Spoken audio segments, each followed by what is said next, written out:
Ladies and gentlemen, the story you are about to hear is true.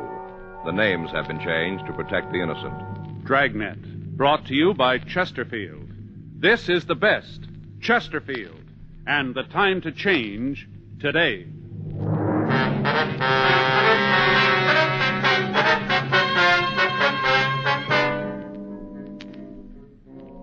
You're a detective sergeant. You're assigned to burglary detail. A man walks into a pawn shop and wants to sell a ring. Indications are that the ring is stolen. Your job? Find out. This is the best, Chesterfield, and the time to change today. In choosing your cigarette, be sure to remember this. You will like Chesterfield best because only Chesterfield has the right combination of the world's best tobaccos. Tobaccos that are highest in quality, low in nicotine. Best for you.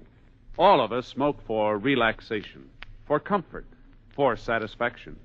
And in the whole wide world, no cigarette satisfies like a Chesterfield. Get a carton of Chesterfields today. Chesterfield Regular, Chesterfield King Size. Both at the same price in most places. In regular or king size, you can get 'em either way. The best smoke ever made's the Chesterfield you buy today. Smokers coast to coast are changing, it's a cinch to do. Here's all you have to say to get the one that's best for you. Chesterfield's for me, Chesterfield's for me. You just say it's Chesterfield's for me.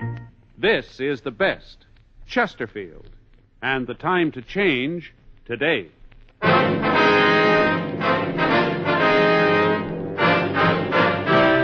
Dragnet, the documented drama of an actual crime. For the next 30 minutes, in cooperation with the Los Angeles Police Department, you will travel step by step on the side of the law through an actual case transcribed from official police files. From beginning to end, from crime to punishment, Dragnet is the story of your police force in action. It was Tuesday, June 17th. It was warm in Los Angeles. We were working the day watch out of burglary. My partner's Frank Smith. The boss is Captain Bernard. My name's Friday. We were assisting another team in checking out pawn shops, and it was 9:27 a.m. when we got to 552 South Main Street. Pacific Loan Company. Hi, Joe, Frank. Herb, how you doing? What is it, business or pleasure? A little of both. I'd like to check the Bible. Can, Herb? Sure thing, I'll get it for you. Where's your partner? Took the day off, going to get some sunshine. You picked a good day for it. Yeah. Here you are, Joe. Thank you. Herb, are these all the tickets for yesterday? Yeah, it was kind of slow Monday. Mm-hmm. You find anything? No, not what we want. Okay, thanks, Herb. Oh, it's okay. You know, Joe, anytime we can help you fellas. Yeah. Say, Joe, while we're here, I'd like to look at a guitar. What? It's not for me. You know me better than that. The only piece I know is it ain't gonna rain no more. What's wrong with how dry I am? It's funny. What do you got in a good guitar, Herb? Well, come on down here. I'll show you some good buys. One of my neighbors asked me to check if I had a chance. Wants to buy his kid one. Mm-hmm. What do you got? Did you say how much you want to spend? No, but I don't guess he wants to lay out too much. How about that one hanging up there, the one with the knobs on it? Oh, that's an electric. What's with the knobs? For volume. Oh. How much? You know, that one, I'll let you have for $30. I don't think he'll go that much. You got something cheaper? The kid can make his own volume. That's nice looking, though, don't you think, Joe? Yeah. Hey, here's a good one, a Spanish. That the regular kind? That's right. How much is it? $12. Oh, that sounds more like his speed. Can I see it? Sure thing. Yeah.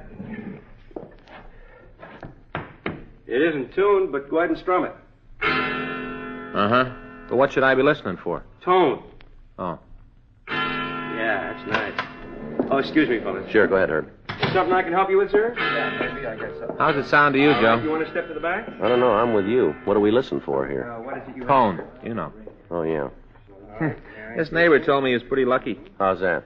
Well, his kid's been watching those singing cowboys on TV, so now he wants to be one with a guitar. Mm-hmm. This guy next door says he's glad his kid hasn't got all wrapped up in space shows. Well, Says he couldn't afford a spaceship. yeah. I don't guess there are too many second-hand spaceships for sale, are there? Joe, I think he's trying to push your hot ring. I turn it down. Let's go. Right. Hey, you, fella, hold it up. You mean me? That's right, police officers. What's the matter? Let's go over to the doorway. Right over here. Well, why? Come on, move. All right, hands over your head. Come on. Turn around. All right. He's clean. See your identification. Like what? You got a driver's license? Yeah? Get it out. All right. Here. Take it out of the wallet. Sure. All right, give it to me. James Feder. This your true name? Yeah? You live at this address, 1201 South Grattan Street? Yeah? Right, here you are. What were you doing in that shop? I went in to sell a ring. Let's see it. All right. Here. The ring belong to you? Yeah? Want to wait here, Frank? I'll check Herb. Right. Herb, you want to come out here a minute? Sure. Right, take a look here. Is that the man who tried to sell you the ring down there? Yeah. All right, now look at this. Is this the ring? Mm-hmm. Yeah, it's an emerald. Real good stone. Why'd you turn it down? Well, I thought there was something wrong, like I said. Yeah. Well, he wanted to sell it for $20. Yeah. Ring's worth close to $1,000. We took James Feder to the office for questioning. Frank checked with R&I and found that he had a previous record. He'd been picked up on suspicion of burglary and had served one term for auto theft. The ring was examined and found to be genuine. Feder maintained the ring belonged to him. After an hour of interrogation, he began to change his story. All right, I didn't know what it was worth. You mean the ring wasn't yours, then?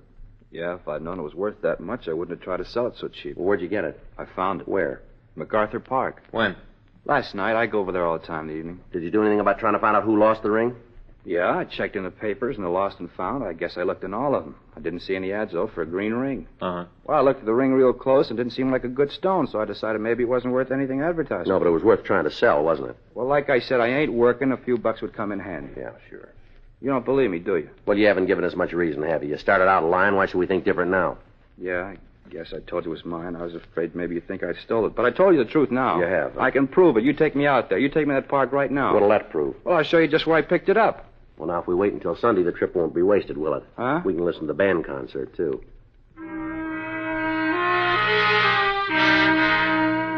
We continued to question James Feder, but we were unable to change his story. He was booked in on suspicion of violation of Section 459 PC and held for investigation.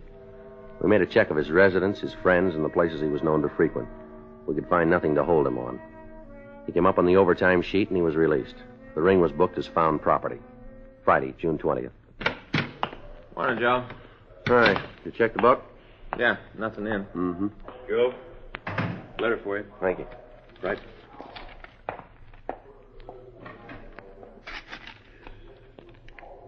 Listen to this.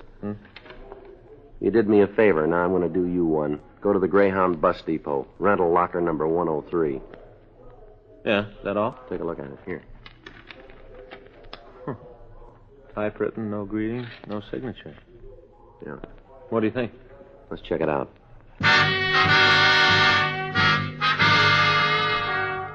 Frank and I took the letter over to Leighton Prince, and then we drove over to 6th and Los Angeles Street, the Greyhound bus depot. We went to the office of Ralph Thomas, the regional manager. We told him about the letter, and in his company, we went to check on locker number 103. Well, the locker's empty now. We'll have to see if anything's been removed from it recently. Want to come with me, gentlemen? We'll take the elevator to the basement. All right, fine. Thank you very much, sir. How are the lockers checked, Mr. Thomas? The 10 cents pays for 24 hours. All lockers are checked at midnight. I see.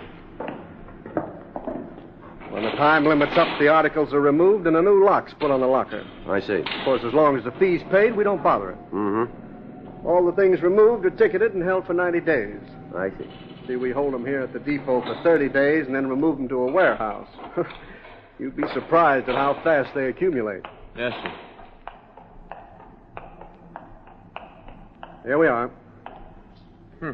You mean all these things here have been left in lockers? People checked them, didn't come back for them? That's right. We get quite a variety of things. Yeah, you sure do. Of course, not all of them are of much value. For instance, sometimes a person will go out, buy a new shirt, change it in the station, check the old one, and forget about it. Mm-hmm. Look at that, Joe. That stuffed yellow poodle dog up there? Yeah. Over there, half a radio. That's not much good unless you know the guy with the other half, huh? Flat iron. Sure a lot of stuff. Yeah, what about locker 103? Well, let's see now. If there was anything taken from it, should be right over here. Mm-hmm. Hey, there's some nice-looking luggage. Don't see how a guy would forget something like that. Here we are. Feels like a small box. That's from number 103? Oh, that's what the ticket says, see? Uh-huh. What about the date that this was removed? Well, let's see. Midnight, June 17th. That was 3 days ago. Yeah. It's okay if we open it? Not at all. Here you are. Here, give me the paper, Tom. Yeah. Looks like a Christmas card box, huh? Yeah. Take a look, Frank. Uh-huh. What's in it, Sergeant Friday? Jewelry. We signed a release form for the jewelry, and then we went back to the office. A check of pawn shop records was made, and we found that all the pieces had been reported stolen in a recent burglary. Leighton Prince had called to say no prints were found. The owner, Mrs. Carlton Hendricks, was notified, and she came down to the office.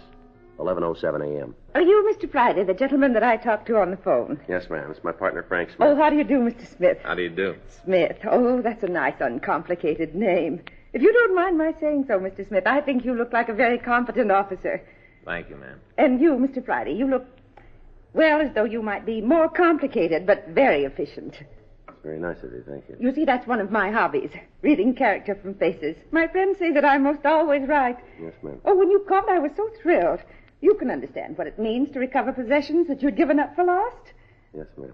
Would you like to check the pieces now? Yes, you know, I had to call off a bridge party this afternoon, but then there'll be others, and this will be such an experience to tell them about. Yes, ma'am. Now, if you'll just look at these pieces and tell us if they're yours. Oh, all right, Mr. Friday, whenever you're ready. Yes, ma'am. Well, this is the box they were found in here. Well, it's a Christmas card box. How clever of them. I must remember that. You know, to tell my friends. Yes, ma'am, you do that. Frank, would you hand me that newspaper, please? Oh, yeah. Here you go. Thank you. I'll just spread these on the table here and you can see them better. Oh, Maurice would just die if he saw this. Is that your husband? Oh, gracious, no, I don't have one. I mean, at present. I'm divorced, you see, but we're still very good friends. I meant Maurice, the jeweler. Huh? Just the way Mr. Friday spread my jewels on the newspaper. You see, when Maurice showed me these things, he had them all displayed on a wonderful piece of velvet. Oh.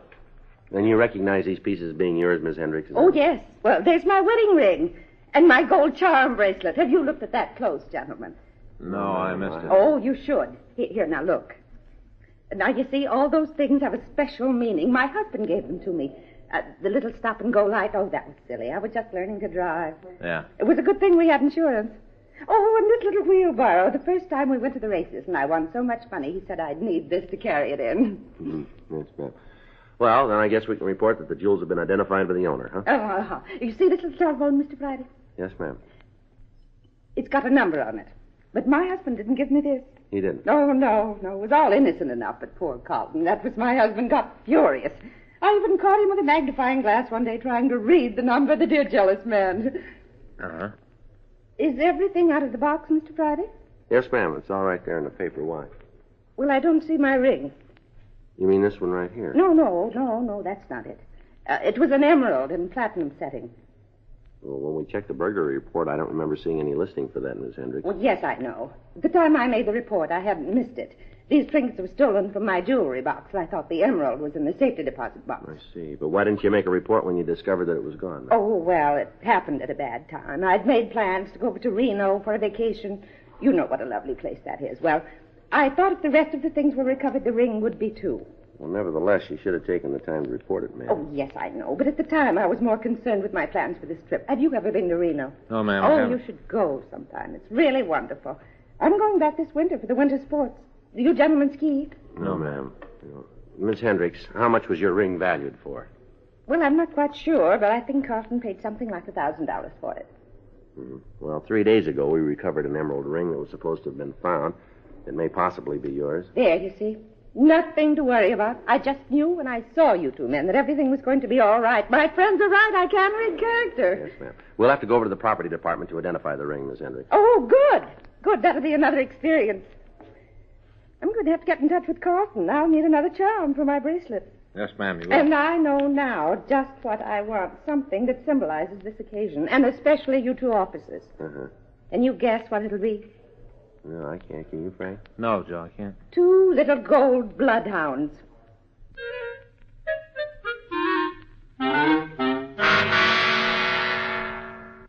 We took Miss Hendricks over to the property department in the central jail. We signed out for the ring, and she identified it as being hers. All the jewelry was booked as evidence. We went to the district attorney's office and got a warrant for the arrest of James Feder. We got out a local and an APB on the suspect. Frank and I checked his residence, but we were told the suspect had moved several days previously. The landlady had no forwarding address. She couldn't tell us about any visitors or any mail he'd received. She was unable to tell us if he drove a car. We rechecked his known associates and friends. Several leads were obtained, but none of them turned up anything. 5 days went by. Thursday, June 25th. Morning, Frank. Hi, Joe. You been here long? About 5 minutes. I just couldn't hit the lights this morning. What's new? Well, we got a call from auto theft. Yeah. They picked up a man early this morning trying to steal a car. Somebody we want? I think so. James Feder.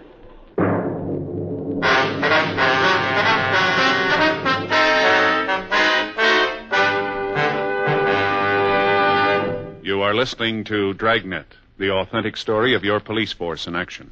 All of us smoke for relaxation, for comfort, for satisfaction. And in the whole wide world, no cigarette satisfies like a Chesterfield. You smoke with the greatest possible pleasure when your cigarette is Chesterfield. Only Chesterfield gives you the right combination of the world's best tobaccos. Tobaccos that are highest in quality, low in nicotine. Best for you. Get a carton of Chesterfields. Chesterfield Regular, Chesterfield King Size. Both at the same price in most places. It's America's most popular two-way cigarette. This is the best. Chesterfield. And the time to change today.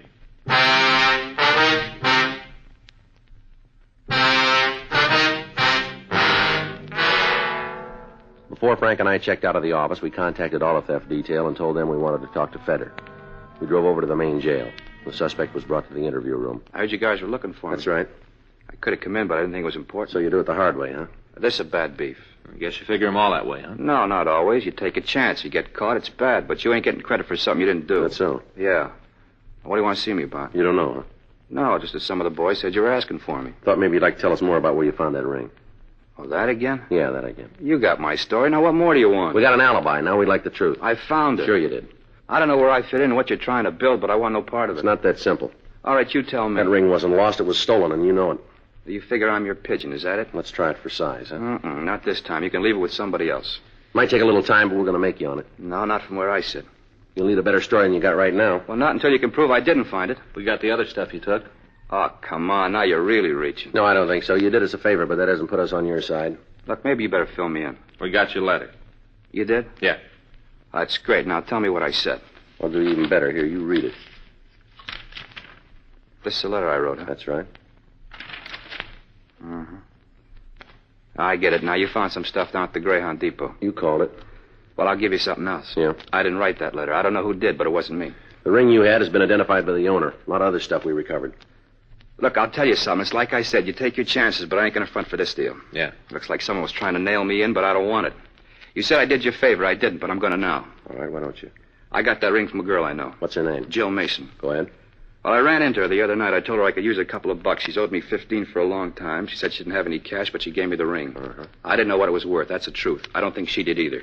She's carrying a pretty fair package at the time. Well, go ahead. Well, she told me she got the ring from a boyfriend. That's all I knew about it. Why'd you give us the story about the park? Well, I figured maybe it'd keep her out of trouble. As long as you had the ring, I thought that was enough. And what's this girl mean to you? You mean how well do I know her? Yeah. I talked to her, that's all, but the only reason I give this to you is I don't want to pay somebody else's bill. She ever done any big time? I don't know. I never had any serious talks with her. Want to tell us where she lives? Yeah. You know, I don't understand that letter. Maybe you still think I wrote it, but I didn't. We only got your word for that. No. Doesn't make sense I'd send a letter if I'd taken the stuff and wanted to keep it. You might have. Why? You made a lot of other mistakes.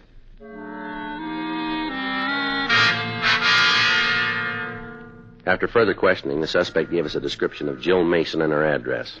Frank and I went back to the office and checked her name through R&I, but we found no previous record for anybody answering her description. We drove over to 943 Wright Street, and we found the apartment house Feder had told us about. Jill Mason's name was listed on a mailbox near the front entrance. We went up to the third floor, apartment 316. We rang the bell, and the door was opened by a woman of about 35 years of age. Her face showed signs of having recently been bruised. Yeah? What is it? You Jill Mason? That's right. Police officers would like to talk to you. Oh, well, I was just going to the beauty parlor. I'm late now. We'd appreciate it if you can wait, ma'am. All right. All right, if we come in? Guess so. Thank you. You live alone here? Yep. All right, if we look around? Go ahead. Frank? Yeah. Look, What's this all about? I don't think I like it. That slob Whitey put you up to this? Beg pardon? Whitey, the bartender up the One Stop. That chiseler make a fuss over the couple of 10-cent glasses I broke last night? We haven't talked to him. It's okay, Joe. Wouldn't have surprised me if he had. Imagine him telling me I wasn't no lady. His shins are going to be sore for a couple of days. You know a person named James Feder? What's the last name? Feder. F-E-D-E-R. You say he knew me? Will you tell us that, please? You know, Yeah. Say, is this going to take long? to make a difference? Yeah, I'd like to call and cancel my appointment. All right. Thanks.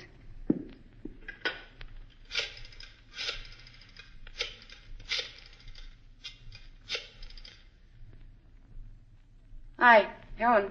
Joe Mason. Gonna have to cancel my appointment. Okay, I'll call you. Yeah. Sorry, honey. Yeah. Goodbye. No sense keeping her waiting. I didn't have to ask you if you'd be here long. When it wasn't about last night, I knew. Mm-hmm. Mind if I sit down? Go ahead. I could lie to you, but if you talked to Feder, it'd only be wasted breath. I'm beat as it is, more than one way. Did you give Feder a ring? That's what kicked the whole business off. You know? You see my face? It doesn't look too bad now, but you should have seen it a week ago. If I had had a gun, I think I'd have shot him. Feder, you mean? Huh? No, he didn't have anything to do with it. I mean Steve Remsen. Who's he? Guy that gave me the ring, the one I gave to Feder for the money I owed him.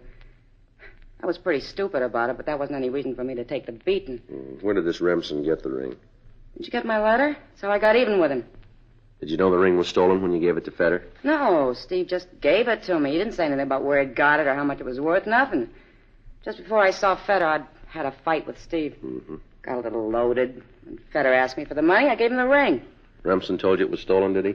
Later, after he'd found out what I'd done with it, he got real sore. Said if Feder tried to pawn the ring, they'd find out about the other stuff. Uh-huh. Said he couldn't go back to the bus station for it. Cops might pick him up. I see. We were up here. He was drinking. Got madder all the time and finally worked me over. Mm-hmm. Feder got in touch with me after you let him go. Told me what had happened. I didn't let on that I knew about the ring, but that's when I figured how to get even with Steve. I mailed you the letter. You know where Remsen is now? No. He'll probably call today. I haven't seen him since he beat up on me, but he'll call. Trying to make up. I told him we were through. I can get him up here for you. Mm-hmm. Do you know where he lives? Not now. He's moved. Can you give us the address? Sure. But don't you believe me? I wouldn't lie to you, not after what he done to me. Mm-hmm. I want to get even with him, that's all. I don't know why you don't buy it. Well, maybe we will. Yeah? If he shows up. We called the office, and another team of men was sent out to check the address Joe Mason had given us for Steve Remsen. We had the name checked through R&I, but without result. Frank went out and moved the car away from the building in case Remsen might show up. We went back to the apartment and waited for him to call. 10 hours went by. She received several calls, but none of them from Remsen. Manuel Pena, one of the detectives checking Remsen's address, called and said that they'd found that he moved away on June 18th. He said they'd make a follow-up investigation. 11:30 p.m. What if he doesn't call me? He said he might, didn't he? I know, but it's never at any particular time. I just said he'd been calling. Maybe he won't. What happens then? We'll wait and see. Remember, hold it so we can hear it now. I know. Hello? Oh, hi.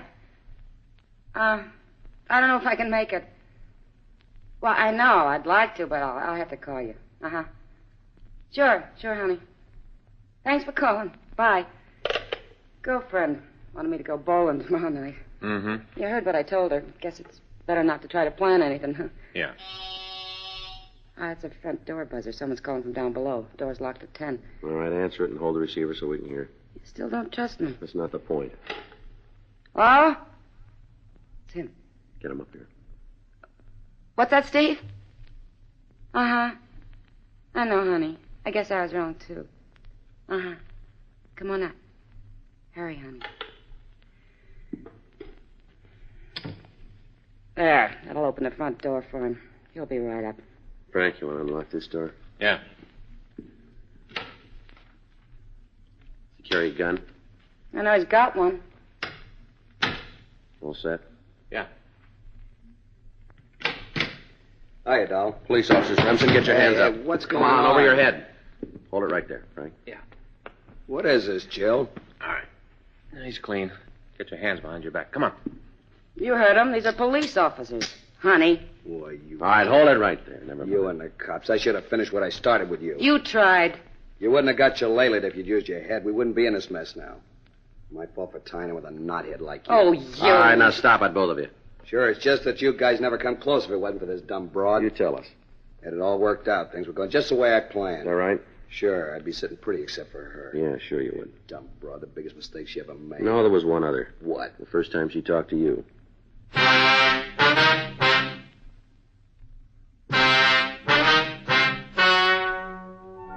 The story you have just heard is true. The names were changed to protect the innocent. On October 5th, trial was held in Department 98, Superior Court of the State of California, in and for the County of Los Angeles. In a moment, the results of that trial. Now, here is our star, Jack Webb. Thank you, George Fenneman. You know, any king-size cigarette can give you more length, but only Chesterfield gives you premium quality tobacco to go along with it. That's the big difference in king-size cigarettes for my money. Chesterfield has the quality you want. But don't take my word for it. See for yourself. King-size Chesterfield or regular. I think you'll find they're best for you.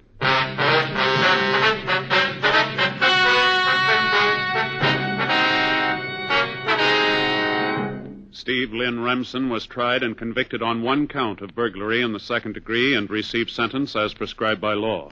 Burglary in the second degree is punishable by imprisonment for a period of not more than 1 year in the county jail, or by imprisonment in the state penitentiary for a period of not less than 1 nor more than 15 years.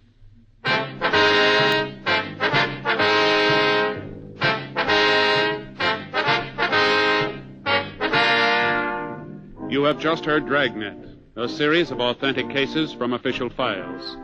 Technical advice comes from the Office of Chief of Police W.H. Parker, Los Angeles Police Department. Technical advisors, Captain Jack Donahoe, Sergeant Marty Wynn, Sergeant Vance Brasher. Heard tonight were Ben Alexander, Herb Ellis, Harry Bartell, Georgia Ellis. Script by John Robinson, Earl Schley. Music by Walter Schumann. Hal Gibney speaking. Watch an entirely different Dragnet case history each week on your local NBC television station. Please check your newspapers for the day and time.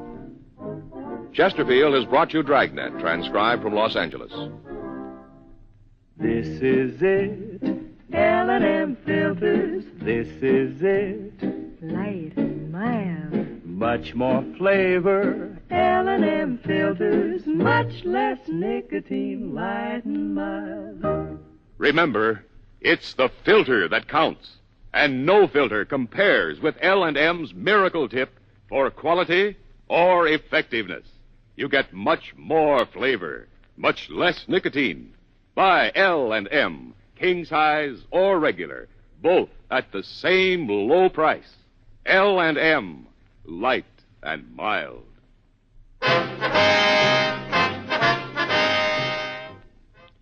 Now to NBC election headquarters in New York.